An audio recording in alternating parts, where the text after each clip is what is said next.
कौए और उल्लू। बहुत समय पहले की बात है कि एक वन में एक विशाल बरगद का पेड़ कौओं की राजधानी था। हजारों कौए उस पर वास करते थे। उसी पेड़ पर कौओं का राजा मेघवर्ण भी रहता था।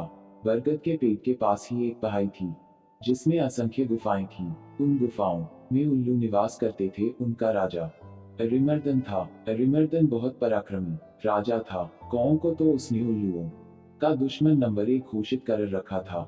उसे कौओं से इतनी नफरत थी कि किसी कौए को मारे बिना वह भोजन नहीं करता था। जब बहुत अधिक कौए मारे जाने लगे तो उनके राजा मेघवर्ण को बहुत चिंता हुई। उसने कौओं की एक सभा इस समस्या पर विचार करने के लिए बुलाई। मेघवर्ण बोला, मेरे प्यारे कौओं, आपको तो पता ही है कि उल्लुओं के आक्रमणों के कारण हमारा जीवन असुरक्षित हो गया है।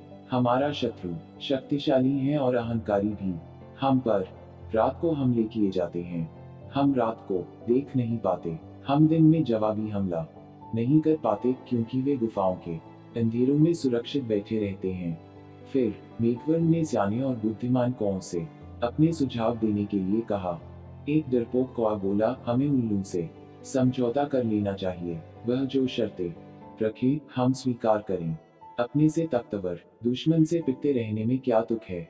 बहुत से कौओं ने कां कां करके विरोध प्रकट किया। एक गर्म दिमाग का कौआ चीखा, हमें उन दुष्टों से बात नहीं करनी चाहिए। सब उठो और उन पर आक्रमण कर दो। एक निराशावादी कौआ बोला, शत्रु बलवान है, हमें यह स्थान छोड़कर चले जाना चाहिए। सियाने कौए ने सलाह दी, अपना घर छोड़ना ठीक नहीं होगा। हम यहाँ से गए तो बिल्कुल ही टूट जाएंगे। हमें यहीं रहकर और पक्षियों से सहायता लेनी चाहिए। कौओं में सबसे चतुर व बुद्धिमान स्थिरजीवी नामक कौआ था जो चुपचाप बैठा सबकी दलीलें सुन रहा था। राजा मेघवर्ण उसकी ओर मुड़ा। महाशय, आप चुप हैं, मैं आपकी राय जानना चाहता हूँ। स्थिरजीवी बोला, महाराज, शत्रु अधिक शक्तिशाली हो तो छलनीति से काम लेना चाहिए। कैसी छलनीति, जरा साफ साफ बताइए। स्थिरजीवी राजा ने कहा। स्थिरजीवी बोला, आप मुझे भला बुरा कहिए और मुझ पर जानलेवा हमला कीजिए। मेघवर्ण चौंका, यह आप क्या कह रहे हैं? स्थिरजीवी राजा मेघवर्ण वाली डाली पर जाकर कान में बोला, छलनीति के लिए हमें यह नाटक करना पड़ेगा। हमारे आसपास के पेड़ों पर उल्लू जासूस हमारी इस सभा की सारी कार्यवाही देख रहे हैं। उन्हें दिखाकर हमें फूट और झगड़े का नाटक करना होगा।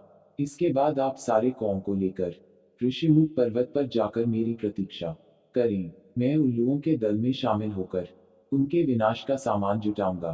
घर का भेदी बनकर उनकी लंका ढाऊंगा। फिर नाटक शुरू हुआ। स्थिर जीव चिल्लाकर बोला, मैं जैसा कहता हूँ वैसा कर राजा के बच्चे क्यों हमें मरवाने पर तुला है? मेघावर्ण चीख उठा, गद्दार, राजा से ऐसी बदतमीजी से बोलने की तेरी हिम्मत कैसे हुई?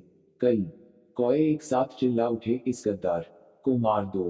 राजा मेघवर्ण ने अपने पंख से स्थिरजीवी को जोरदार झापड़ मारकर तनी से गिरा दिया और घोषणा की, मैं गद्दार स्थिरजीवी को कौआ समाज से निकाल रहा हूँ। अब से कोई कौआ इस नीच से कोई संबंध नहीं रखेगा। आसपास के पेड़ों पर छिपे बैठे उल्लू जासूसों की आंखें चमक उठी। उल्लुओं के राजा को जासूसों ने सूचना दी कि कौओं में फूट पड़ गई है, मारपीट और गाली गलौज हो रही हैं। इतना सुनते ही उल्लुओं के सेनापति ने राजा से कहा, महाराज, यही मौका है कौओं पर आक्रमण करने का। इस समय हम उन्हें आसानी से हरा देंगे। उल्लुओं के राजा अरिमर्दन को सेनापति की बता सही लगी। उसने तुरंत आक्रमण का आदेश दे दिया। बस फिर क्या था, हजारों उल्लुओं की सेना बरगद के पेड़ पर आक्रमण करने चल दी। परंतु वहां एक भी कौआ नहीं मिला। मिलता भी कैसे? योजना के अनुसार मेघवर्ण सारे कौओं को लेकर ऋषिमुख पर्वत की ओर कूच कर गया था। पेट खाली पाकर उल्लुओं के राजा ने थूका, कौए हमारा सामना करने की बजाय भाग गए। ऐसे कायरों पर हजार थू। सारे उल्लू हू हू की आवाज निकालकर अपनी जीत की घोषणा करने लगे। नीचे झाड़ियों में गिरा पड़ा। स्थिरजीवी कौआ यह सब देख रहा था। स्थिरजीवी ने कां कां की आवाज निकाली। उसे देखकर जासूस उल्लू बोला, अरे, यह तो वही कौआ है जिसे इनका राजा धक्का देकर गिरा रहा था और अपमानित कर रहा था। उल्लुओं का राजा भी आया। उसने पूछा, तुम्हारी यह दुर्दशा कैसे हुई? स्थिरजीवी बोला। मैं राजा मेघवर्ण का नीति मंत्री था। मैंने उनको नेक सलाह दी कि उल्लुओं का नेतृत्व इस समय एक पराक्रमी राजा कर रहे हैं। हमें उल्लुओं की अधीनता स्वीकार कर लेनी चाहिए। मेरी बात सुनकर मेघवर्ण क्रोधित हो गया और मुझे फटकार कर कौओं की जाति से बाहर कर दिया। मुझे अपनी शरण में ले लीजिए। उल्लुओं का राजा अरिमर्दन सोच में पड़ गया। उसके स्याने नीति सलाहकार ने कान में कहा, राजन, शत्रु की बात का विश्वास नहीं करना चाहिए। यह हमारा शत्रु है, इसे मार दो। एक चापलूस मंत्री बोला, नहीं महाराज, इस कौए को अपने साथ मिलाने में बड़ा लाभ रहेगा। यह कौओं के घर के भेद हमें बताएगा। राजा को भी स्थिरजीवी को अपने साथ मिलाने में लाभ नजर आया। उल्लू स्थिरजीवी कौए को अपने साथ ले गए। वहां अरिमर्दन ने उल्लू सेवकों से कहा, स्थिरजीवी को गुफा के शाही मेहमान कक्ष में ठहराओ। इन्हें कोई कष्ट नहीं होना चाहिए। स्थिरजीवी हाथ जोड़कर बोला, महाराज, आपने मुझे शरण दी, यही बहुत है।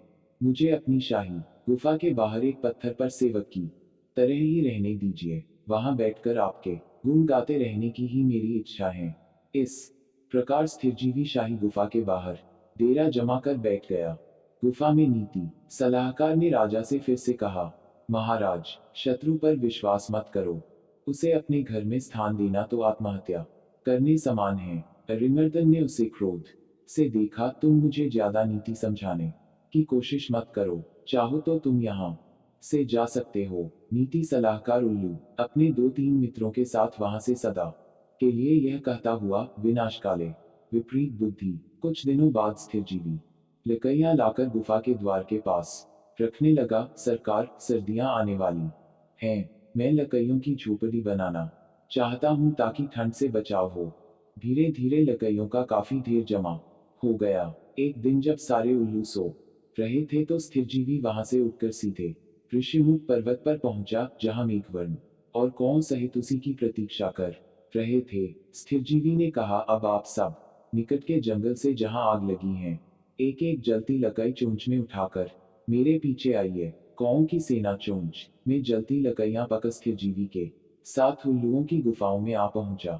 स्थिरजीवी द्वारा ढेर लगाए लकड़ियों में आग लगा दी गई। सभी उल्लू जलने या दम घुटने से मर गए। राजा मेघवर्ण ने स्थिरजीवी को कौआ रत्न की उपाधि दी।